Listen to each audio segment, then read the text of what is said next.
promised a game. They delivered a nightmare. Welcome to Blackwater Creek, a ghost town where the population isn't zero. It's just different. My name is Rhys Fallon, a detective chasing redemption. But I found myself in a survival contest where the players weren't the only predators. We had 3 strange rules to survive. What's the scariest animal you've ever encountered? Tell me in the comments below. And if you're brave enough to step into the arena, subscribe to Night Creepypasta Rules and ring that bell. Because in this town, the shadows bite. The hunt begins now. The rust-pocked, bullet-riddled sign proclaiming welcome to Blackwater Creek. Population 0 was a blatant lie. I could feel a score of unseen eyes watching us from the shadowed, vacant windows of the ghost town. And a cold certainty settled in my gut that not all of them belonged to the living. My name is Rhys Fallon, ex-homicide detective, a man whose career had been unceremoniously retired after I dug too deep into a string of ritualistic disappearances the department preferred to label as unfortunate, isolated incidents. Now, debt-ridden and chasing shadows of my former self, the encrypted invitation to Moonhunt Protocol, an exclusive, high-stakes, psychological survival experience with a prize purse that could erase all my problems, felt less like an opportunity and more like a date with a destiny I'd been trying to outrun. Blackwater Creek, nestled deep in a forgotten valley of the Colorado Rockies, was a skeletal monument to a bygone gold rush era. Decrepit wooden buildings leaned at impossible angles, their windows like empty eye sockets. The mine shafts gaped like open maws, exhaling a faint metallic chill. An oppressive silence clung to the place, broken only by the mournful sigh of the wind through the skeletal pine trees and the nervous shuffle of the other contenders. There were about 20 of us, a motley assortment. I spotted a hulking, scar-faced brute I mentally tagged as Jax Calder, already flexing his thick-knuckled hands. A quiet, intense young woman with a shock of crimson hair. Sarah Moreau, her eyes constantly scanning, a small, customized datapad strapped to her wrist. A pair of fresh-faced, wide-eyed kids who looked barely out of their teens. Alara and Finnegan Vance, twins, by the looks of them. A wiry older man with the watchful stillness of a predator. Silas Keene, and a bubbly, almost too cheerful woman named Maya Bishop, already trying to organize a group hug. Fools or lambs to some unseen slaughter, we were herded into the dilapidated town square, centered around a crumbling stone fountain choked with weeds. Suddenly, distorted static crackled from ancient loudspeakers mounted on a nearby telegraph pole, followed by a voice, calm, cultured, unnervingly devoid of inflection. The Gamemaster. Welcome, participants, to Blackwater Creek, the arena for Moonhunt Protocol. The disembodied voice purred. Your objective is simple: survive. Within your ranks, a select few have been designated. At nightfall, these marked ones will awaken to their true nature, becoming hunters. The remaining survivors must identify, and by democratic consensus each dusk, eliminate the hunters before they themselves are consumed. The last survivor, or group of survivors, claims the grand stipend. A collective gasp rippled through the assembled players. This wasn't the upscale corporate retreat some had clearly been expecting. To aid in your longevity, the Gamemaster continued, its tone chillingly detached. 3 fundamental protocols are now in effect. Adherence is paramount. 1. Never be the last individual to achieve slumber within your designated cabin. The final waking consciousness draws the night's undivided attention. 2. Should you observe any participant obsessively examining their own dentition in a reflective surface, or exhibiting acutely heightened olfactory or auditory sensitivity beyond normal parameters, Report said individual to the Gamemaster immediately via your private communication channel. By the time their canines visibly elongate or their irises flash vermilion, negotiation is ill-advised. 3. If you discover scratch marks originating from the exterior of your cabin door upon waking, it signifies that the activated attempted ingress but failed. You were safe for that lunar cycle. However, should such marks appear on the interior of your door, you must activate your personal Crimson Distress Beacon without delay. You have become both evidence and a dire warning. The loudspeakers fell silent, leaving only the whisper of the wind and the sudden, sharp intake of 20 terrified breaths. I noticed then, with a jolt, a tiny, almost imperceptible puncture mark on my own shoulder, and on the exposed skin of several others nearby. A pinprick, like a recent, forgotten injection. My detective's intuition screamed, a silent alarm far more pressing than any from this so-called Gamemaster. Sierra Moreau caught my eye, her lips a thin, grim line, one hand protectively covering a similar mark on her own neck. Silas Kina. The quiet observer was already methodically checking the integrity of the door on the nearest cabin, his expression unreadable. The game had already begun, and the unseen hand was already tightening its grip. The first night in Blackwater Creek descended like a tangible shroud, thick with the scent of damp earth, decaying wood, and a primal, unnerving musk that seemed to seep from the very soil. Panic, thinly veiled by bluster and forced camaraderie, set in almost immediately. Cabins, barely more than rickety wooden shells, became coveted fortresses. Alliances, however fragile and self-serving, were hastily formed. I found myself in a tense, unspoken truce with Sierra Moreau and the overly chatty Maya Bishop, occupying a slightly larger two-room cabin near the old assay office. Elara and Finnegan Vance, the twins, had barricaded themselves into a smaller shack across the square, their pale faces occasionally visible in the flickering orange glow of a salvaged oil lamp. Jax Calder, unsurprisingly, claimed the largest, most defensible structure, the old saloon, for himself, his booming threats daring anyone to approach. Silas Keene had simply vanished into the deepening shadows. No one slept easily. The first rule, never be the last to achieve slumber, hung over us like a particularly cruel executioner's axe. We took turns on watch, our ears straining against the oppressive silence for any sound, any sign. Maya, despite her earlier cheerfulness, was the first to succumb to exhaustion, her breathing evening out into shallow, uneasy sleep. Sarah, her datapad casting a faint blue glow on her focused face as she scanned for something, followed an hour later, her head slumping against her shoulder. I fought it, my cop instinct screaming, my mind replaying the Gamemaster's chilling pronouncements. But the bone-deep weariness, the adrenaline crash after the initial shock, eventually claimed me. A woman's scream, raw and terror-filled, ripped through the pre-dawn stillness, jolting me awake.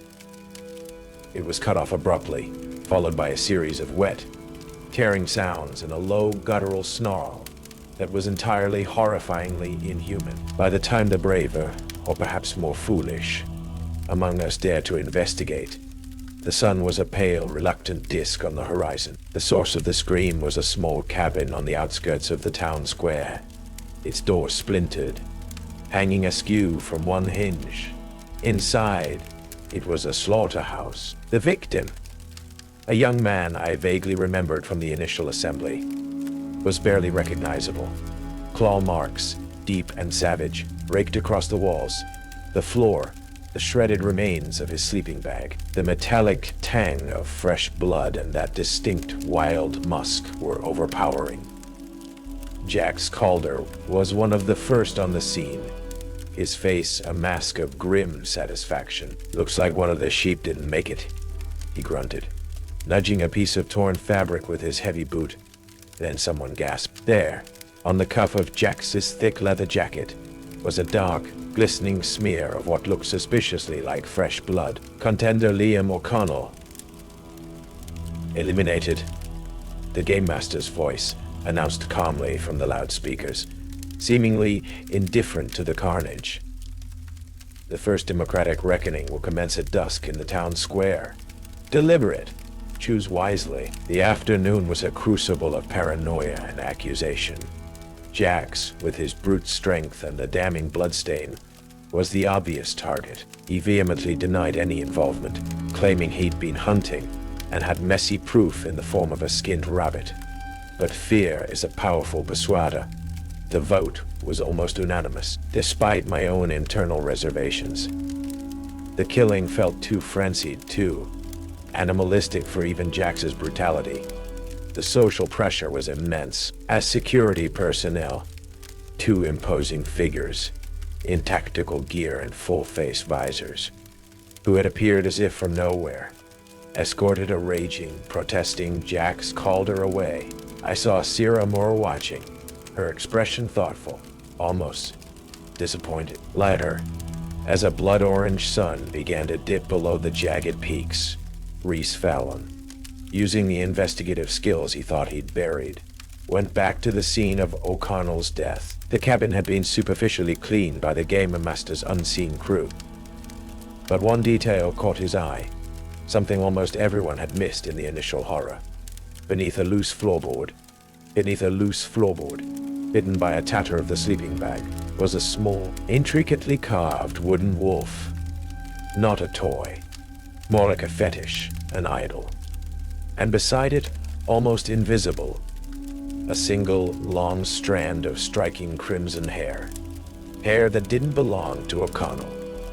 Hair that exactly matched Sierra Moreau's. The elimination of Jax Calder, whether justified or a tragic misdirection, did little to alleviate the suffocating paranoia that now gripped Blackwater Creek. If anything, it intensified it. If even a brute like Jax could be taken down by the group, who was truly safe? And who, amongst the remaining nervous faces, now harbored the mark of the hunter? Every shadow seemed to hold a lurking threat. Every shared glance was fraught with suspicion.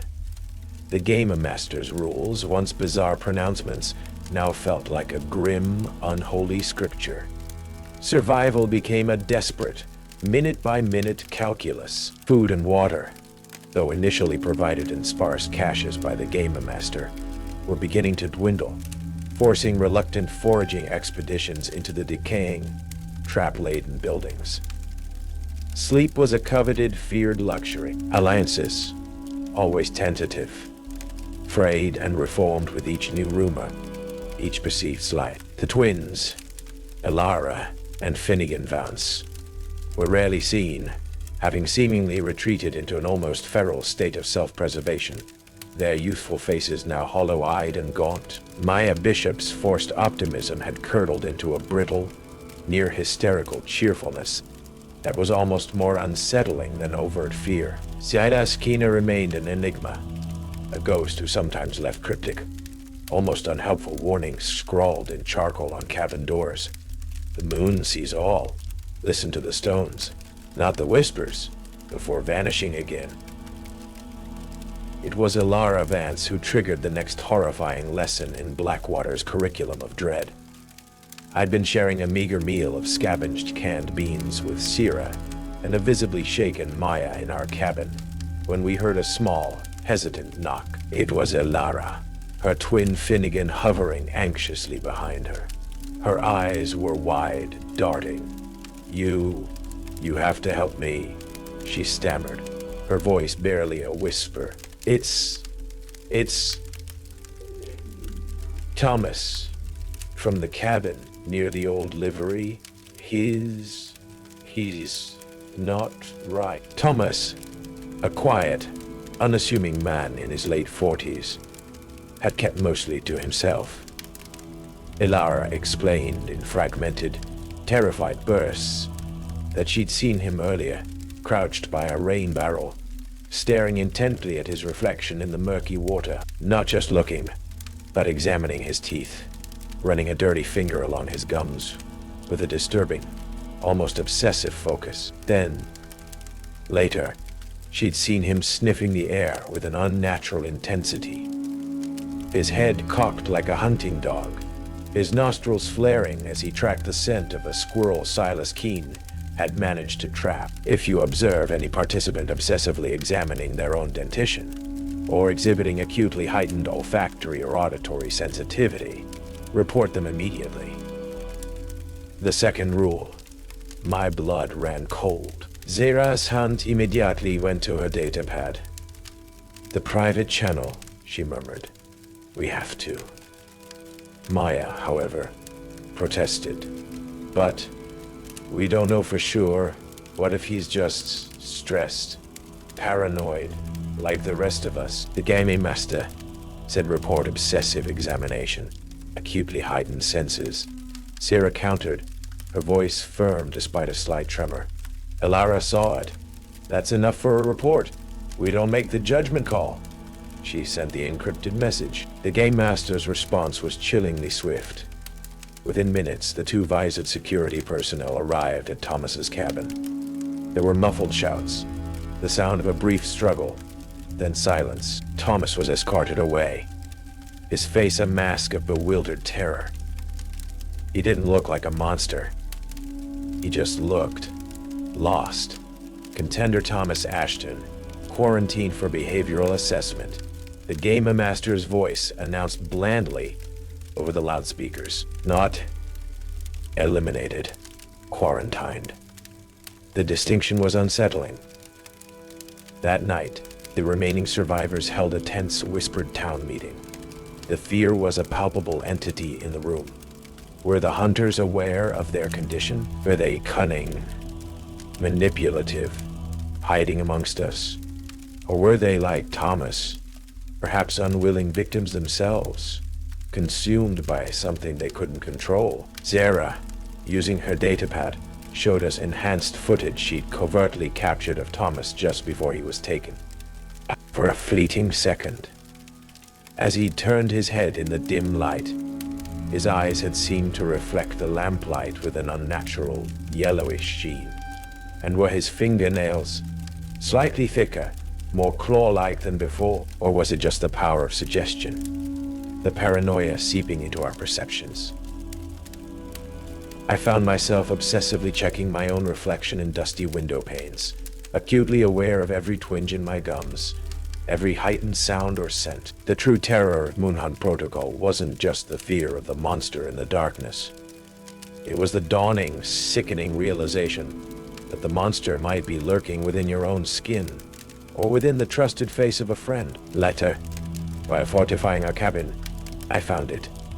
A small, crudely fashioned medical kit hidden beneath a loose floorboard in the old SA office. It contained several syringes, still sealed, filled with a clear, viscous liquid, and a sheaf of badly water-damaged research notes. The letterhead was almost illegible, but I could just make out the faint imprint of an official-looking crest.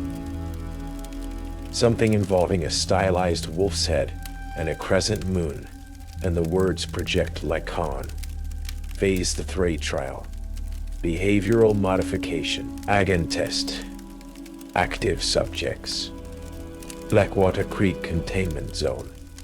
My training in recognizing forged documents and hidden clues screamed at me. This wasn't just a game. We were rats in someone's goddamn laboratory.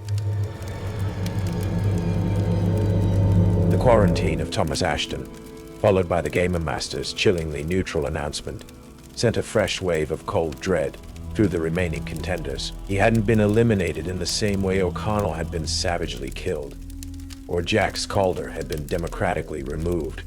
Behavioral assessment. The phrase reeked of cold, clinical observation, of something far more insidious than a simple survival game turned bloody. My discovery of the medical kit and the Project Lycaon notes only deepened my suspicion that we were all unwilling participants in a horrifying experiment, disguised as entertainment. Sarah, when I shared my findings with her in hushed tones, her face grim in the flickering candlelight, agreed. Her datapad had picked up traces of complex chemical compounds in the air around the cabins of those who had been acting strangely. Nothing conclusive, but deeply unsettling. The nights became almost unbearable. Every creak of aging wood, every rustle in the undergrowth, every distant howl. Was it wind, a coyote, or something far worse? Sent our hearts leaping into our throats. Sleep, when it came, was shallow, haunted by dreams of elongated snouts, glowing eyes, and the inescapable, chilling touch of cool, sharp teeth raking across vulnerable skin. Another hunter, or perhaps more than one, working in terrifying concert, struck during the third night. No screams this time, just silence. In the morning, 2 more contenders were gone from their cabin, their door barricaded from the inside, but signs of a violent struggle were evident through a broken window. Splintered wood, dark stains soaking into the rough-hewn floorboards, the overwhelming, nauseatingly thick scent of that wild, musky odor. This time, however, there was something new. Deep, vicious claw marks raked not only the exterior of their cabin walls, as if something had desperately tried to get in, but also, and this sent a fresh wave of ice through my veins. On the inside of ice through my veins, the door of the adjacent, empty cabin, as if whatever had taken them had tried, and failed, to escape its own confinement. Ilara Vance, Finnegan's twin, let out a sound of pure, animalistic grief that was more terrifying than any creature's howl. Her brother was gone. Maya Bishop, her cheerfulness long since extinguished, tried to comfort her. But there was no solace to be found in Blackwater Creek. The discovery of the internal scratch marks set a new horrifying precedent. The third rule: if you find scratch marks on the interior of your door, you must activate your personal Crimson Distress beacon without delay. You have become both evidence and a dire warning. The implication was clear. The marked ones, the hunters, might not even be aware of their own transformation until it was too late, their subconscious, beastly selves trying to claw their way out while their human minds slept. The paranoia in the camp reached fever pitch. Silas Keener, the quiet observer, began to speak in even more cryptic riddles, his eyes constantly scanning the tree line, muttering about the blood moon's hunger and the silver that sings the beast to sleep or to its grave. He seemed to possess an unnerving, almost preternatural understanding of the town's deeper rhythms. Then, it happened to me. I awoke with a jolt from a particularly vivid nightmare. I was running on all fours through the moonlit forest, the wind whipping through my fur, an insatiable hunger driving me, the scent of terror and warm blood intoxicating. My heart was pounding, my skin slick with a cold sweat. As the dregs of the dream receded, I became aware of a dull ache in my fingertips, a strange stiffness in my jaw, and a sound, a faint rhythmic scratching. It took a moment for my sleep-clouded brain to process. The sound was coming from my own cabin door, and it was coming from the inside. My blood turned to ice. Numbly, with a dread so profound it felt like I was moving through water, I reached for my flashlight. The beam wavered, then steadied on the rough pine planks of the door, and there they were, faint. Yes, almost invisible in the dim pre-dawn light, but undeniably present. 3 shallow but distinct scratch marks arcing downwards from just below the doorknob, as if someone or something, using my hand unknown to my conscious self, had tried to claw its way out into the night. My breath caught in my throat. The feel of my own fingernails as I involuntarily touched them suddenly seemed too thick, too hard, the keratin strangely prominent at their tips, the vague, persistent ache in my jaw. Was it my imagination? Or did my teeth feel sharper, longer, more crowded in my mouth than they had before? The third rule screamed in my mind. You have become both evidence and a dire warning. The small crimson distress beacon, issued to each of us upon arrival, lay on the rickety bedside table, its plastic surface cool and mocking. To activate it meant accepting an unknown fate, surrendering to the Gamemaster's quarantine, becoming another behavioral assessment. To ignore it meant endangering Sierra, Maya, Elara, anyone left. It meant accepting that the monster I was hunting might in fact be staring back at me from my own reflection. And the deepest, most terrifying part of me, a primal whisper from a place I didn't recognize, wanted to ignore it. It wanted the moon. It wanted to hunt. The decision tore at Rhys Fallon with the savagery of any physical wound. To press the crimson beacon was to admit an unimaginable horror, to surrender to the Gamemaster's cold, clinical assessment, to ignore the scratches, the growing unease in his own flesh, was to become the very predator he was trying to unmask, to endanger Sierra, Maya, Elara, the few remaining souls in this forsaken town. His nightmares were no longer just dreams. They were rehearsals. The phantom taste of blood, the exhilarating power coursing through him as he ran on all fours through the moon-drenched forest. It felt terrifyingly, seductively real. He found Sarah just as dawn was painting the bruised sky with reluctant streaks of gray. Her face was drawn, her eyes hollow from another sleepless night, but her gaze sharpened when she saw the raw conflict etched on his. He didn't need to speak, he just held out his hands, showing her the faint, but undeniable, reddened abrasions on his fingertips, the subtle thickening of his nails. Then, wordlessly, he pointed to the inside of his cabin door. Sierra's breath hitched. There was no accusation in her eyes, only a profound shared dread. "The protocol," she whispered, her voice barely audible. "Rhys, you have to." The blood moon, as Silas Kina had cryptically prophesied, ascended that night, a malevolent rust-colored orb, hanging low and heavy in the star-dusted Alaskan sky. It bathed Blackwater Creek in an eerie sanguine aglow, and with its rise, something ancient and predatory stirred in the very air, in the marrow of those still human, and in the unleashed savagery of those who were not. Rhys, after a tense, whispered conversation with a tearful Maya and a grimly determined Sierra, had made his choice. Just before dusk, as the Gamemaster's voice announced the commencement of the lunar enrichment period, he pressed the crimson beacon. Within minutes, the two visored security personnel arrived, their movements swift, impersonal. They didn't speak, just gestured with their stun prods towards the old sheriff's office, towards the silver-lined cells in its crumbling basement. As they led him away, he caught Sierra's eye. She gave a minute, almost imperceptible nod, a silent promise to keep fighting, to find the truth. The cell was cold, damp, the silver bars glinting cruelly in the faint light filtering from a barred window high above. And as the blood moon climbed higher, the change began. It wasn't a dramatic Hollywood transformation. It was an insidious outbreak from a heightening of senses that was almost painful.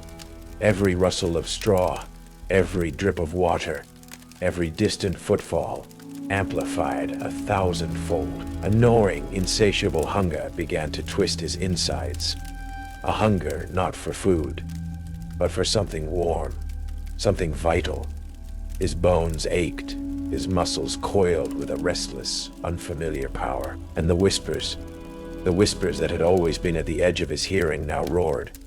A primal chorus urging him to break free, to hunt, to feed. He fought it, clinging to the image of his old badge, to the reporter's creed of truth, to Sarah's determined face. But the beast was strong.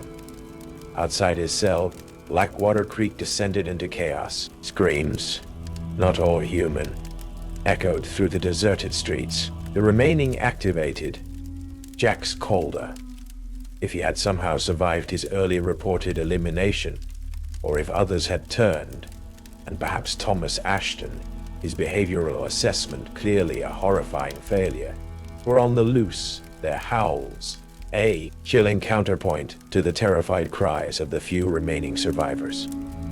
Elara Vance, driven mad by grief and terror, was seen running wildly towards the old mine entrance, followed by something large and dark. Maya Bishop and Silas Keene had barricaded themselves in the general store, the sound of splintering wood and guttural snarls audible even from Rhea's cell. It was Sarah Moreau, armed with her datapad and a desperate courage, who decided to fight back not just against the monsters in the dark, but against the puppet master pulling their strings. Using the sporadic bursts of electricity from Blackwater Creek's failing generator, and bypassing the Gamemaster's localized network jammers with a skill that spoke of years honing her craft, she began to trace the origin of the security personnel, deployments, the quarantine protocols, the very voice of the Gamemaster itself. Her search led her, not to a remote satellite uplink or a hidden military bunker, but to a heavily reinforced, geothermally heated structure tucked away behind the ruins of the old Blackwater assay office, a building that hadn't been on any of the town maps. It was a state-of-the-art, if compact, biological and neurological research facility. And at its heart, surrounded by monitors displaying biometric data from every contender, past and present, sat Dr. Evelyn Shaw. She wasn't just a voice anymore. She was very real, her ageless face illuminated by the cold blue light of her screens, a faint predatory smile playing on her lips as she observed the carnage unfolding in Blackwater Creek, like a particularly engrossing nature documentary. Fascinating, Dr. Shaw murmured to herself, as Sarah's hidden camera feed, patched into the town's decaying security system, relayed her image. Subject Fallon's resistance to Stage 3 lycanthropic dominance is noteworthy. The baseline psychological trauma appears to be creating an unexpected inhibitory effect. More data required. She made a precise notation on a datapad. Sierra, her heart pounding, realized the horrifying truth. This wasn't a game about an ancient curse. This was a laboratory. They weren't contenders. They were lab rats. And Dr. Shaw wasn't just a Gamemaster. She was the mad scientist who had willingly, deliberately, unleashed this nightmare, all for her research. The marked ones hadn't been chosen by fate or moonlight. They had been injected, dosed, activated by her. The rules weren't for survival. They were carefully calibrated stimuli in her horrific experiment. As Sarah prepared to transmit everything she had gathered, the Lycaon project files, the live feed of Dr. Shaw, the whole grotesque truth, to whatever outside contact she still possessed, a new alert flashed on Shaw's main console. Containment breach. Sublevel 2. Specimen Alpha has bypassed Omega protocols. Dr. Shaw's predatory smile vanished, replaced by a flicker of genuine, almost horrified surprise. Alpha? She breathed. But he wasn't scheduled for full activation until the solstice apex. Before she could react, a deafening roar, far deeper and more powerful than any of the pitiful howls from the town above, erupted from somewhere deep within her own facility. The lights flickered violently, and then the reinforced door to her control room began to buckle inwards, dented by an unimaginable force from the other side. Her perfect controlled experiment was about to receive a very unwelcome, very dominant, new variable. The reinforced door to Dr. Shaw's hidden laboratory imploded inwards with a deafening shriek of tortured metal, ripped from its hinges as if it were tinfoil, and through the breach stepped not one of the desperate, half-transformed figures from the town above, but something else entirely. It was immense, easily 8 feet tall, a grotesque parody of the werewolf form, its fur a matted, unnatural black, its eyes burning with a malevolent crimson intelligence that spoke not of primal hunger, but of ancient calculating rage. This was no mere activated subject. This was Specimen Alpha, or perhaps the original source of whatever Shaw had been synthesizing and perverting. Dr. Shaw, for the first time since the game began, looked genuinely terrified. Her carefully constructed composure shattered like cheap glass. "Security," she shrieked into her comm, fumbling with a control panel. "Code Umbra. Contains Specimen Alpha. Now." But no visored security personnel responded. They were likely already dead, or had wisely fled. The alpha wolf let out a guttural snarl, a sound that vibrated through the very floor and advanced on Shaw, its massive claws, tipped with what looked like obsidian, clicking on the steriles. Meanwhile, in his silver-lined cell, Rhys was fighting his own losing battle. The crimson moon, the screams, the scent of blood, it was all fueling the beast within. His bones felt like they were on fire, reshaping themselves. His vision was blurring, tinged with red. He could feel the coarse fur beginning to sprout on his arms, his jaw elongating, his teeth aching with a desire to rend and tear. The silver bars, however, pulsed with a faint, almost painful energy, a cold fire that seemed to hold the full transformation just barely at bay. A frustrating, agonizing check on his burgeoning power. Zara, witnessing the chaos in Shaw's lab via her hacked feed, knew this was her only chance. The Alpha confronting Shaw was an unforeseen disaster, but also an opportunity. With the Gamemaster distracted, her systems likely in disarray, Sarah worked with frantic precision, not just to transmit her data, but to locate the central control mechanism for whatever chemical or sonic agent Shaw was using to activate the contenders. The Lycaon project notes had mentioned a primary dispersal unit and a neural inhibitor frequency. If she could reverse it or neutralize it, the battle in the lab was short and brutal. Specimen Alpha, with its unnatural strength and terrifying speed, tore through Shaw's desperate attempts at defense, automated turrets, energy barriers, as if they were cobwebs. Shaw, her face a mask of disbelief and terror, was finally cornered. "You were supposed to be controllable," she screamed at the advancing beast. "The Pact, the original Blackwater blood. I am your inheritor." The alpha wolf paused, its crimson eyes fixing on her, and for a horrifying moment, a flicker of something akin to sardonic amusement seemed to cross its bestial features. Then, it lunged. Sarah mercifully cut the visual feed. The Shaw's final, agonized scream echoed through the comms. With Shaw gone, and her control systems likely damaged or inoperative, Sarah focused all her efforts on the dispersal unit. She found the override codes, the inhibitor frequencies. It was a long shot, a desperate gamble based on fragmented data and a prayer. She initiated the sequence. Back in his cell, Rhys felt it. A sudden disorienting wave of nausea, followed by a profound, almost paralyzing weakness. The fire in his bones receded. The agonizing ache in his jaw lessened. The red mist in his vision began to clear.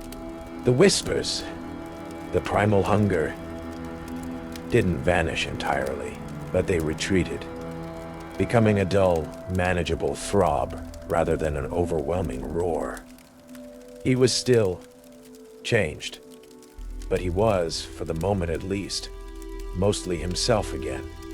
He wasn't the only one. Throughout Blackwater Creek, the howls began to change, morphing from bestial rage into sounds of confusion, pain, and dawning, horrified human realization. He activated those who had survived the night's carnage, were detransforming, finding themselves naked, bloodied, and utterly bewildered in the ruins of the ghost town.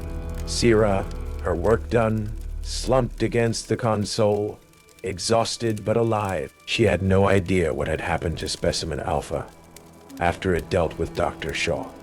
Perhaps it had simply vanished, its purpose fulfilled, or its connection to this plane severed with Shaw's death. Or perhaps it was still out there, a truer, more ancient horror, now unleashed upon the world. As a pale gray dawn finally broke over the ravaged landscape of Blackwater Creek, Rhys, Sierra, and a handful of other dazed, traumatized survivors, including a near catatonic Alara Vance and a strangely subdued Silas Keene, stumbled out of their respective hells. The town was a charnel house. The game was over, but the hunt, Rhys suspected, had only just begun. They found a battered but functional emergency radio in the ruins of Shaw's lab. Zara, her voice hoarse, began to transmit a desperate and had to authorize distress call, broadcasting not just their location, but the damning evidence of Project Lycaon and the nightmare of Moonhunt Protocol. The weeks and months that followed the Blackwater Creek incident were a blur of hushed government inquiries, heavily redacted reports, and carefully managed media silence. Moonhunt Protocol was officially dismissed as an elaborate, illegal underground reality game orchestrated by a rogue, deceased scientist, Dr. Evelyn Shaw. Dr. Evelyn Shaw. The survivors' accounts of lycanthropic transformations and experimental mutagens were attributed to mass hysteria, hallucinogens unknowingly ingested, and extreme psychological duress. Blackwater Creek itself was declared a hazardous chemical spill site, a legacy of its old mining days, and permanently quarantined. Its secrets and its lingering horrors buried beneath layers of official denial. Rhys Fallon tried to piece his life back together. The prize money was never mentioned, likely seized or simply non-existent. His old world, the one of unpaid bills and a tarnished reputation, seemed almost preferable to the terrible clarity he now possessed. The nightmares didn't cease. They just changed. Now, he dreamt of silver bars glowing in the moonlight, of his own hands, tipped with claws, tearing at unyielding wood. He mostly kept to himself. The profound sense of otherness, of the beast still slumbering just beneath his skin. A constant, unwelcome companion. His senses remained unnaturally acute, especially on nights when the moon was full, a silver scar across the inky sky. The scent of blood, the rhythm of a heartbeat, the fierce sweat of a cornered animal. These things now registered with a primal, disconcerting clarity. Zara Moreau, armed with the fragmented data she'd salvaged, waged a lonely, thankless war against the bureaucratic walls of silence. She published her findings on obscure tour sites, sent anonymous tips to investigative journalists, most of whom dismissed her as a crank, and tried to track the shadowy shell corporations that had undoubtedly funded Dr. Shaw's Project Lycaon. She became a ghost in the machine, a digital Cassandra warning of horrors few were willing to believe. She and Rhys kept in sporadic, cautious contact, two survivors clinging to a shared, unbelievable truth. Alara Vance, tragically, never fully recovered. The loss of her twin, combined with the horrors she'd witnessed, had fractured something deep within her. She lived in a state of perpetual, twilight anxiety, haunted by the howls only she could still sometimes hear. Silas Keene, the quiet man, had simply vanished back into whatever wilderness or anonymity had spawned him, leaving no trace. Perhaps he had his own ways of dealing with the moon's call. One crisp autumn evening, months after Blackwater, Rhys was walking alone in a deserted park, the full harvest moon hanging like a baleful eye in the sky. He felt it then, the familiar, restless ache in his bones, the heightened senses, the low, guttural thrumming in his chest that was both a memory and a terrible, familiar promise. He looked at his hands. His fingernails, even in the dim park light, seemed longer, sharper. A faint, almost imperceptible tremor ran through him. The beast was stirring. But this time, there was something different. A flicker of control, a sliver of understanding gained from that horrific night in the silver-lined cell. He looked up at the moon, its cold, silver light bathing his face. He was no longer just Rhys Fallon, disgraced reporter. He was something more, something scarred, something changed, something still deeply, terrifyingly connected to the primal heart of Blackwater Creek. He felt a sudden, fierce desire, not to hunt, not to succumb, but to understand, to control. Dr. Shaw had sought to exploit the beast. Perhaps he, Rhys, could find a different path. Then, from the edge of the darkened woods bordering the park, he heard it. A low, mournful howl, not the crazed, drug-induced shriek of the activated from Shaw's experiment. This was something older, wilder, imbued with a profound, untamed sorrow. And it sounded familiar, like a summons. A battered pickup truck, its headlights off, pulled up silently beside the park entrance. The driver's side window rolled down. In the dim moonlight, Rhys could just make out the driver's silhouette. It was Silas Keene. His eyes, even in the darkness, seemed to hold an unnatural, knowing glint. Moon's high Fallon, Keene rumbled, his voice like stones grinding together. The old paths are open tonight. Some of us, we got a different kind of game to play now. A real hunt, not for sport, for balance. He paused, his gaze intense. You still got that fire in your blood. Question is, you gonna let it burn you down? Or are you gonna learn to point its heat where it's truly needed? Rhys looked from Keene to the beckoning darkness of the woods, to the silver-scarred moon above. The choice, he realized, was still his. The curse of Blackwater Creek, or perhaps now, its terrible, unwelcome gift, was a path he would have to walk, one way or another. The howling from the woods came again, closer this time, expectant. And this time, a faint, reflexive growl rumbled deep within Rhys Fallon's own chest in answer. The hunt within was far from over. It was just evolving. Blackwater Creek is a scar on the world, and its mark runs deeper than teeth. Rhys Fallon learned that some games don't end when the sun rises. The rules were just the preface to a horrifying transformation. A descent into savagery. The moon hunt protocol is over, but the beast remains. Seriously, if you didn't stay until the very end, you missed the ultimate revelation. The twist that reveals the true, terrifying aftermath of Blackwater Creek. The last few moments change everything. What do you think Project Lycaon was truly about? What became of Specimen Alpha? Share your theories in the comments below. And if you made it through the night in Blackwater Creek, if the moon hasn't claimed you, then you're already a part of our pack. Subscribe to Night Creepypasta Rules, because some transformations are permanent, and the hunt is eternal.